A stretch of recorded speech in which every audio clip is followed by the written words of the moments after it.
ఎన్నికలకు రాజకీయ రంగు పులుముకోవడంతో సాధారణ ఎన్నికలను తలపిస్తున్నాయి. ఈ నెల 27న జరిగే ఈ ఎన్నికల్లో గెలుపే లక్ష్యంగా అనుబంధ సంస్థలకు మద్దతు ఇస్తూ పొలిటికల్ లీడర్లు ప్రచారంతో హోరెత్తిస్తున్నారు. యూనియన్ నేతలు హామీల జల్లు కురిపిస్తున్నారు. దీంతో ఇటీవల జరిగిన అసెంబ్లీ ఎన్నికల మాదిరి నువ్వా నేనా అన్న రేంజ్లో దూకుడుగా వ్యవహరిస్తూ విజయం కోసం వ్యూహాలు రచిస్తున్నారు అనుబంధ సంఘాల నేతలు. కౌంట్ డౌన్ స్టార్ట్ కు సమయం ఆసన్నం కావడంతో తమకు అనుకూలంగా ఓట్లు వేయించుకునేందుకు ఉన్న కొద్ది సమయాన్ని తమకు అనుకూలంగా మార్చుకునేందుకు విశ్వ ప్రయత్నాలు చేస్తున్నారు.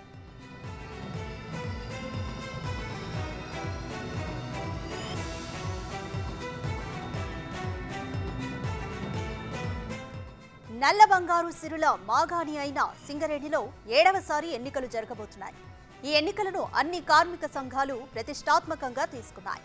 ఇటీవలే ఓటమి పాలైన బీఆర్ఎస్ అధికారంలోకి వచ్చిన కాంగ్రెస్ పార్టీలు మరోసారి సవాల్గా తీసుకుంటున్నాయి. గత 2 సార్లు సింగరేణిలో గుర్తింపు సంఘంగా గెలిచి తిరుగులేని శక్తిగా ఎదిగిన బీఆర్ఎస్ అనుబంధ సంస్థ తెలంగాణ బొగ్గుగని కార్మిక సంఘం మరోసారి గెలిచి హ్యాట్రిక్ కొట్టాలని భావిస్తోంది. అలాగే రాష్ట్రంలో కొత్తగా అధికారంలోకి వచ్చిన కాంగ్రెస్ అనుబంధ సంస్థ ఐఎన్టీయూసీ కూడా ఈ ఎన్నికల్లో గెలిచి తమ సత్తా చాటాలని ఉవ్విళ్లూరుతోంది. ఈ క్రమంలోనే అతిపెద్ద యూనియన్ గా ఉన్న ఏఐటీయూసీ యూనియన్ విజయ దుందుబి మోగించే ఎత్తుగడలు వేస్తోంది. ఇక ఈ 3 యూనియన్లకు మద్దతుగా పొలిటికల్ నేతలు ప్రచారంతో హోరెత్తిస్తున్నారు. ఇదిలా ఉంటే సింగరేణి ఎన్నికల్లోనూ కాంగ్రెస్, సిపిఐ అనుబంధ కార్మిక సంఘాలు కలిసి పోటీ చేయాలనుకున్నా పొత్తుల చర్చలు విఫలం కావడంతో వేరువేరుగా బరిలోకి దిగుతున్నాయి. దీంతో అతిపెద్ద యూనియన్ గా ఉన్న ఏఐటీయూసీ, ఐఎన్టీయూసీ మధ్య ప్రధాన పోటీ నెలకొంది.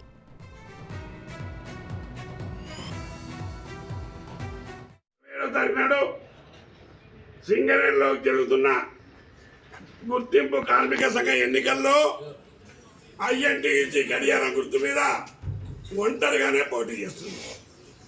ఏ యూనియన్తో కానీ ఏ సంస్థతో కానీ సంబంధం లేదు.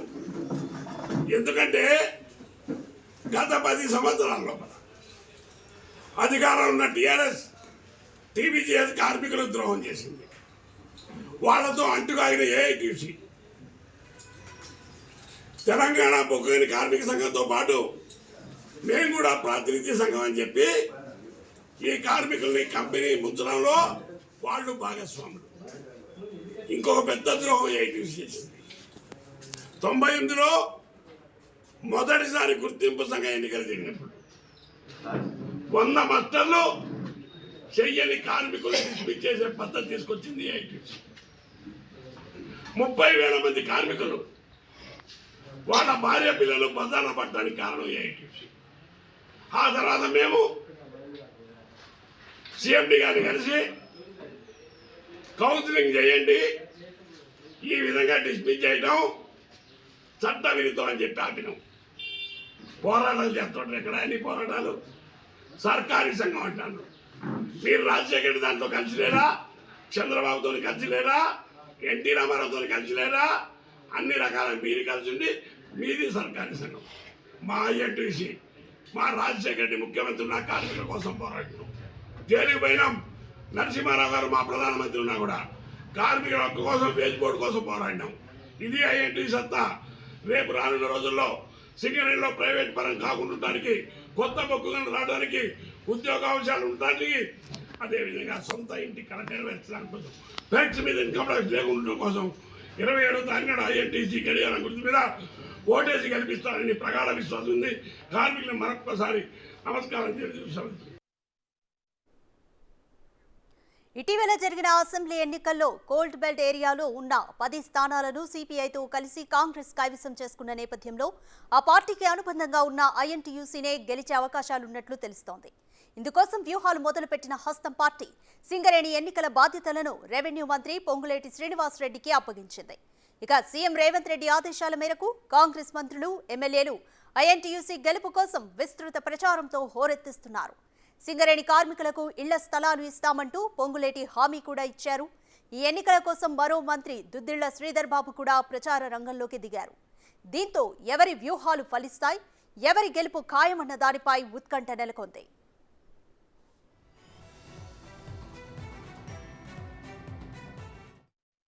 సోదరులను కోరుతా ఉన్నా, అడుగుతా ఉన్నా, చెప్తా ఉన్నా, ధైర్యంగా ఉండండి. ఈరోజు మీ ప్రభుత్వం కార్మికుల ప్రభుత్వం, ఇది అందరి ప్రభుత్వం, ఒక్కరి ప్రభుత్వం కాదు ఇది. మేము చేసి చూపెడతాం. మీకు సమన్వయంగా నడిచే ప్రభుత్వ రంగ సంస్థ అయిన కార్మికులకు సంబంధించి కార్మిక సంక్షేమానికి సంబంధించిన అంశం విషయంలో ఇక్కడ పనిచేస్తా ఉన్న మా ఓవర్మెన్లు కానీ, టెక్నీషియన్లు కానీ, జనరల్ మజ్దూర్లు కానీ, అదేవిధంగా ఈరోజు ఇక్కడ పనిచేస్తా ఉన్న అనేక మంది మిత్రులు బదిలీ వర్కర్స్ కానీ, ఇక్కడ పనిచేస్తా ఉన్న పంపు డ్రైవర్లకు సంబంధించి, అదేవిధంగా కన్వేయర్ ఆపరేటర్లకు సంబంధించిన కొన్ని సమస్యలు ఉన్నాయని మా సోదరులు చెప్తా ఉన్నారు. ఈరోజు అధికంగా వారితో పని గంటలు ఎక్కువగా చేపించే కార్యక్రమం చేస్తా ఉన్న తరుణంలో ఖచ్చితంగా కూడా చెప్తా ఉన్న వారి సమస్యలను పరిష్కారం చేసే దిశలో మా ఏఎన్టీసీ నాయకత్వం నిలబడుతుంది. ప్రభుత్వం వారికి అండగా ఉంటుంది. ప్రభుత్వం వెనుకాడదు. న్యాయపరమైన సింగరేణి కార్మికులకు సంబంధించిన సమస్యను పరిష్కారం చేసే ఏ యోచన మా ఐఎన్టీసీ సోదరులు చేసినా తప్పకుండా వారికి ఈరోజు ప్రభుత్వం వారికి అండగా నిలబడి పరిష్కారం చేసే దిశలో ముందుకు పోదాం. ఏఎల్పీకి సంబంధించిన అనేక సమస్యల విషయంలో ఆ రోజు మేము వచ్చాం. ఈ రోజు యాక్సిడెంట్ జరుగుతూ ఉన్న తరుణంలో ఆ రోజు వచ్చినాం. సింగరేణి కార్మికులకు సంబంధించిన సమస్యకు సంబంధించి, ఆ రోజు చనిపోయిన కార్మిక సోదరుడికి సంబంధించి, వారి కుటుంబ సభ్యులకు సంబంధించిన సమస్య ఆ రోజు ప్రభుత్వం ముందుకు నిలబడకపోయినా మేము వారికి అండగా నిలబడే ప్రయత్నం చేశాం.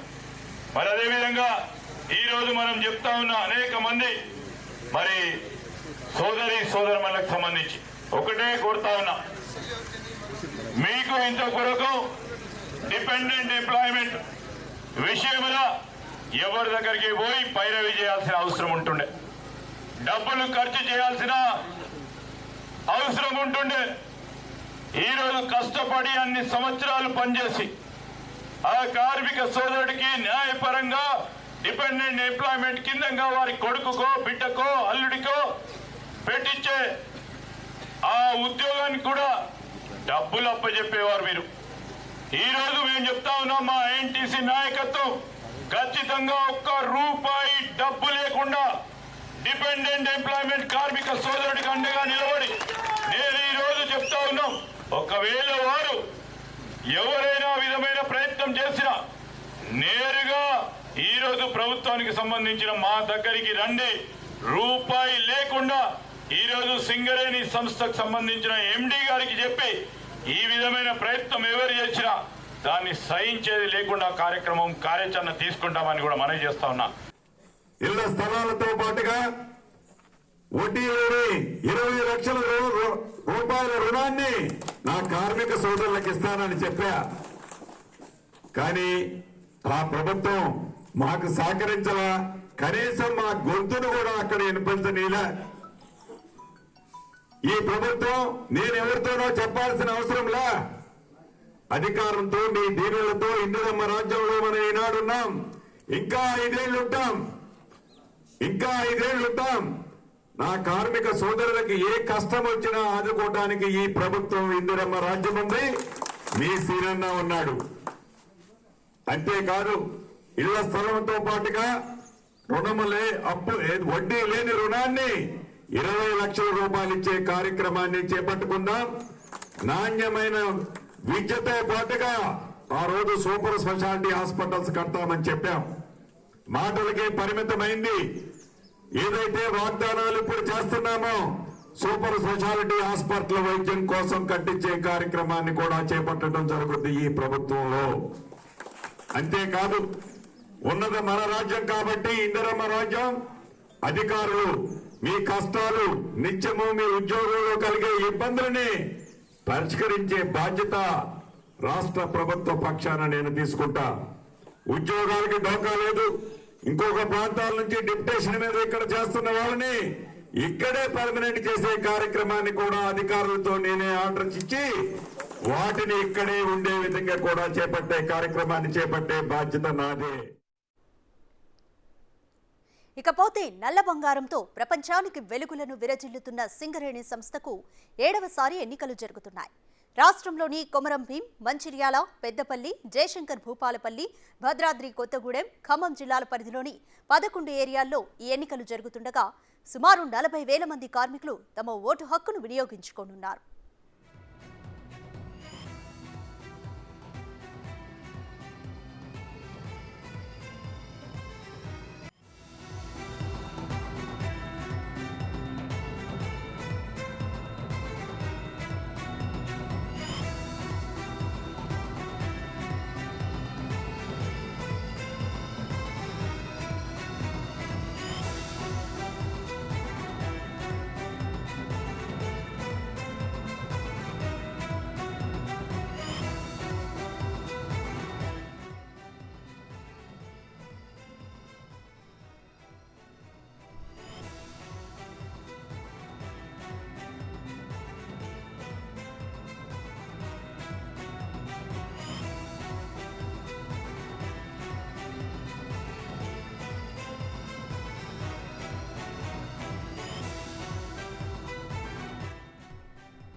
సింగరేణి ఎన్నికల ప్రచారం చివరి రోజు కొత్తగూడెం ప్రధాన కార్యాలయం ముందు స్వల్ప ఉద్రిక్తతలు చోటు చేసుకున్నాయి.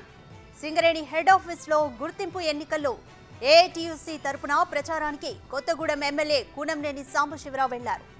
దీంతో అక్కడి సెక్యూరిటీ సిబ్బంది గేటును మూసివేశారు. దీంతో కార్మికులకు సెక్యూరిటీ సిబ్బందికి మధ్య వాగ్వాదం చోటు చేసుకుంది.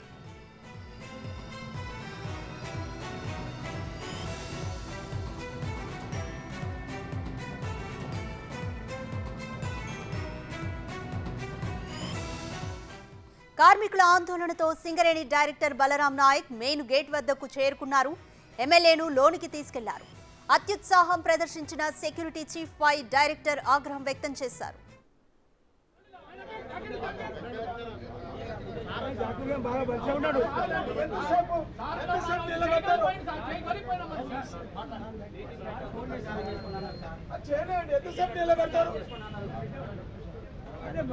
ఏదైనా ఒక మాట చదువుకోవాలంటే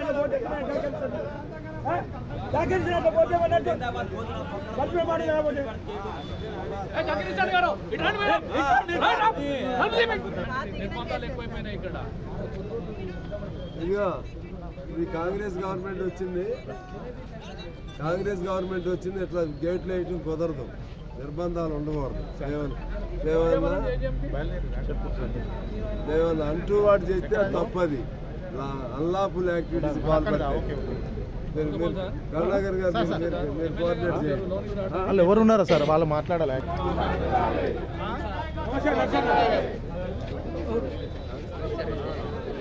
ఎవడా జాకీర్ ఇచ్చారు, వాడు బాగా ఎక్కువ.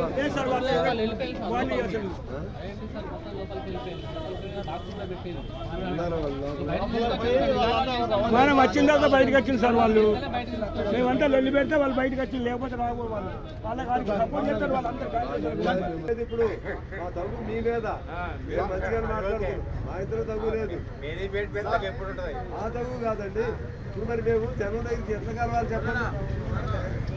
జనం దగ్గరికి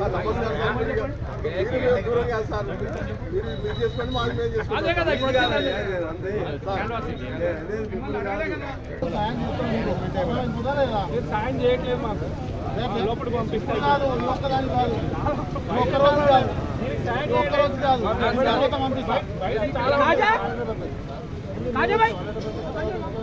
ఎక్కడో ఉన్నాడు, వెయిట్ చేసి మీరు వచ్చిన దాకా ఆగి పోయిన తర్వాత నేను మాట్లాడతాను.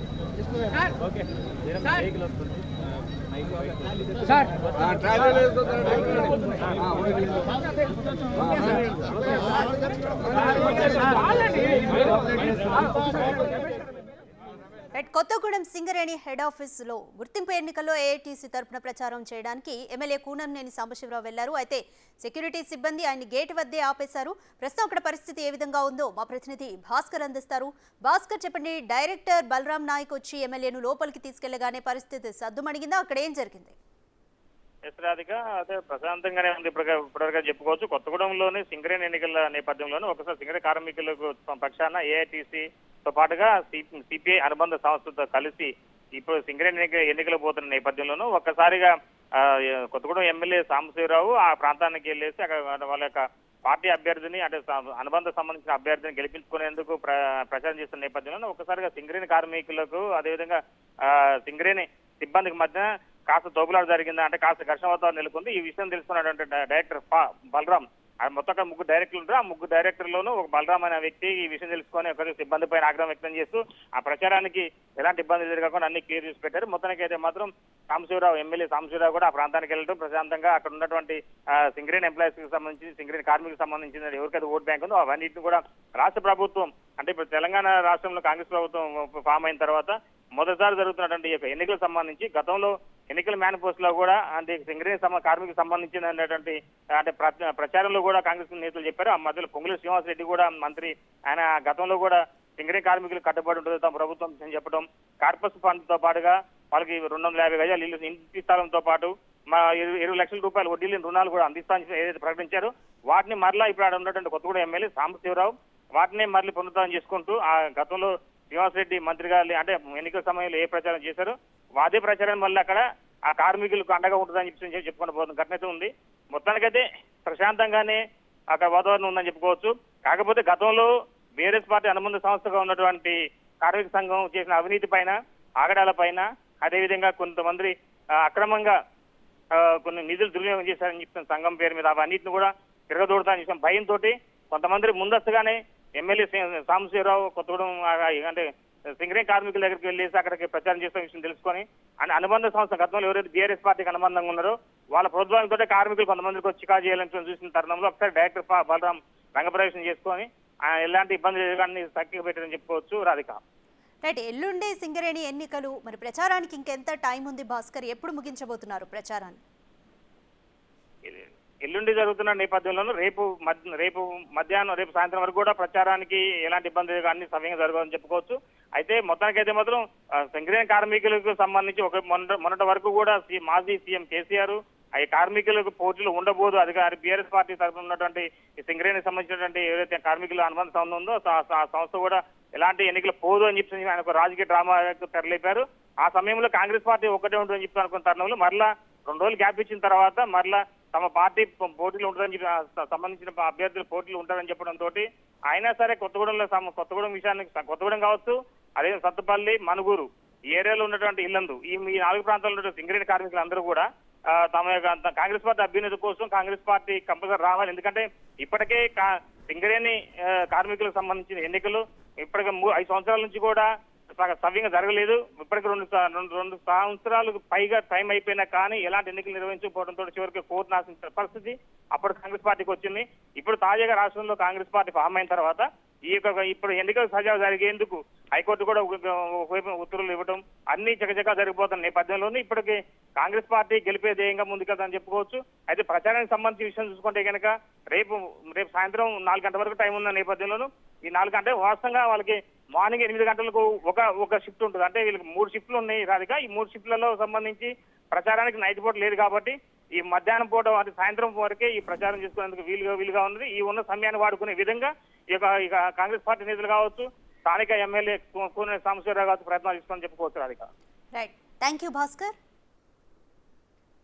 హెడ్ ఆఫీస్ ముందర మరి మన గౌరవ మంత్రి గారు పొంగులేటి శ్రీనివాసరెడ్డి గారు మీటింగ్ పెడతారని చెప్పేసి తెలిసింది. సరే మేము కూడా మీటింగ్ పెడదామని ఉద్దేశంతో వచ్చేసరికి వాళ్ళు ఉన్నారని తెలిసింది. ఇక్కడ పోలీస్ బందోబస్తు, వాళ్ళ కార్యకర్తలు అన్నీ ఉన్నాయి. ముఖ్యంగా ఏంటంటే సింగరేణి యాజమాన్యం విభజించి పాలిస్తుంది. వాళ్ళకు ఒక రూల్, మాకు రూల్ పెట్టింది. మేము ఇంతకుముందు మీటింగ్ పెట్టడానికి వస్తే గేట్ బయటనే పెట్టుకోమని చెప్పేసి నిషేధం విధించింది. అలాగే బయటనే పెట్టుకొని మాట్లాడడం జరిగింది. ఈరోజు మంత్రి గారు వస్తున్నారని చెప్పేసి లోపల స్పీకర్ బాక్సులు, జెండాలు వీటిని అన్నింటినీ కూడా అనుమతించడం మరి చట్టరీత్యా అది నేరము. మరి సింగరేణి యాజమాన్యానికి ఇది తగదు. ఇదే విధంగా కొనసాగితే మాత్రము మేము మళ్ళీ మిత్ర పక్షాలైనటువంటి సిఐటి, ఏఐటీసీ అందరం కలిసి కూడా మేము కూడా లోపల పెట్టుకుని ఏర్పాటు చేస్తాము. ఇది సరైన పద్ధతి కాదు.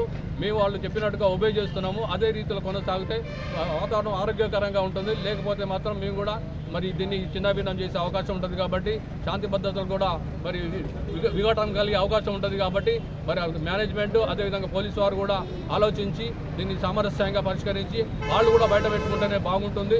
లేకపోతే మేము కూడా లోనికి వెళ్ళి మరి మా వెహికల్తో లోనికి వెళ్ళి మేము కూడా ప్రచారం చేసుకుంటాం, మేము కూడా మీటింగ్ పెట్టామని చెప్పేసి మేము యాజమాన్యానికి హెచ్చరిక చేస్తున్నాము. ఇది సరైన ప్రజాస్వామికంలో ఇది సరైన పద్ధతి కాదు. ప్రజాస్వామ్య పద్ధతిగానే కొనసాగాలని చెప్పేసి అది మెయింటైన్ చేయాలని చెప్పేసి మేము యాజమాన్యానికి తెలియజేస్తూ అదేవిధంగా పోలీసు పోలీస్ సోదరులకు కూడా మేము చెప్పేది ఏంటంటే ఈ విధంగా వాళ్ళు కూడా ఇన్వాల్వ్ అయ్యి దీన్ని పరిష్కరించాలని చెప్పేసి మేము వాళ్ళకు కూడా విజ్ఞప్తి చేస్తున్నాం.